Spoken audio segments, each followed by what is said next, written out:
اعوذ باللہ من الشیطان الرجیم، بسم اللہ الرحمن الرحیم۔ آپ دیکھ رہے ہیں کلس ٹی وی اور میں ہوں مصباح الدین شیخ۔ کراچی میں 111 افراد قتل ہو گئے اور قاتل آزاد۔ بدقسمتی سے ہماری جو بدقسمتی ہے ہمارے کراچی والوں کی، سب سے بڑی بدقسمتی یہ ہے کہ ہم لوگ اپنے حق کے لیے باہر نہیں نکلتے اور جو آواز اٹھاتا ہے وہ جیل چلا جاتا ہے۔ قاتل عوام کو دھمکیاں دے رہے ہیں اور عوام کے لیے آواز اٹھانے والا جیل میں ہے۔ سوال یہ پیدا ہوتا ہے 111 افراد، تعداد کم نہیں ہے، یہ 111 افراد اس شہر میں قتل کر دیے گئے ڈمپر مافیا کی مہربانی سے۔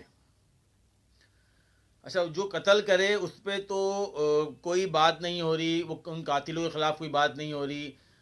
سب جگہ بات ہو رہی ہے کہ آفاق احمد نے جو ہے اس طرح کا اقدام کیا کہ ٹرک جل گئے، آفاق احمد پہ دہشت گردی کے مقدمات لگ گئے۔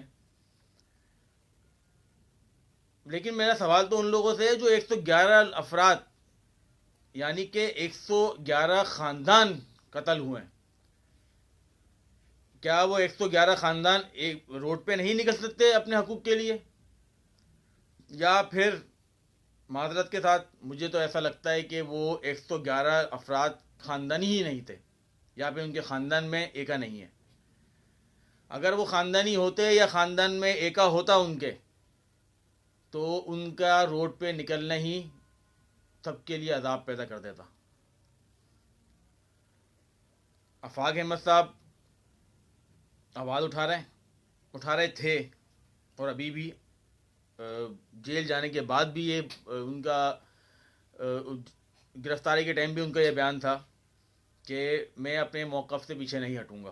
اب اس کو لوگ کچھ بھی رنگ دیں، بات آتی ہے کہ بھائی یہ کراچی کے لیے آواز اٹھائی گئی، اور کراچی میں کوئی ایک قوم کا نہیں قتل ہوا جس پہ یہ بات کری جا رہی ہے کہ مہاجر سیاست کموائی جا رہی ہے۔ ایسا نہیں ہے۔ آج ابھی ماری پور پہ جو ٹرک قتل کیا گیا ہے، قتل ہی بولوں گا میں، جو ڈمپر مافیا نے قتل کیا ہے وہ بلوچ تھا۔ تو کیا آفاق احمد نے ان بلوچوں کے لیے، پٹھانوں کے لیے، سندھی، پنجابی، بلوچ، مہاجر سب کے لیے جو آواز اٹھائی غلط تھا؟ غلط آفاق احمد نہیں، غلط کراچی کے والے ہیں۔ کراچی میں جتنی قومیں رہتی ہیں، جو لوگ قتل ہو رہے ہیں، غلط وہی خاندان ہے جن کا خاندان ہی نہیں ہے جو اپنے لوگوں کے لیے باہر نہیں نکلے، جو اپنے لوگوں کے لیے باہر نہیں نکل سکے۔ معذرت کے ساتھ مجھے وہ خاندانی نہیں لگتے۔ باتیں میں نے بڑے بڑے لوگوں کی دیکھی ہیں خاندانی ہونے کی، لیکن اس سے پتہ چلتا ہے کہ کتنے خاندانی ہیں۔ اپنا بہت خیال رکھیے گا اور دعا کریے گا کہ ہمارے شہر میں یہ جو نظام آ گیا ہے اور اس کے پیچھے جو بھی معاملات ہیں، جو ڈیلے کر رہے ہیں، اس شہر کی تباہی کے اوپر جو ڈیلے کر رہے ہیں، جو پیسے لے رہے ہیں، ظاہر سی بات ہے پیسے کے بنا ڈیل نہیں ہوتی ہے ہمارے اس شہر میں۔ اللہ تعالیٰ ان کی نسلوں کو تباہ و برباد کرے، غارت کرے اور اس شہر کو امن کا گہوارہ بنائے۔ پاکستان زندہ باد، پاکستان پائندہ باد۔ اللہ حافظ۔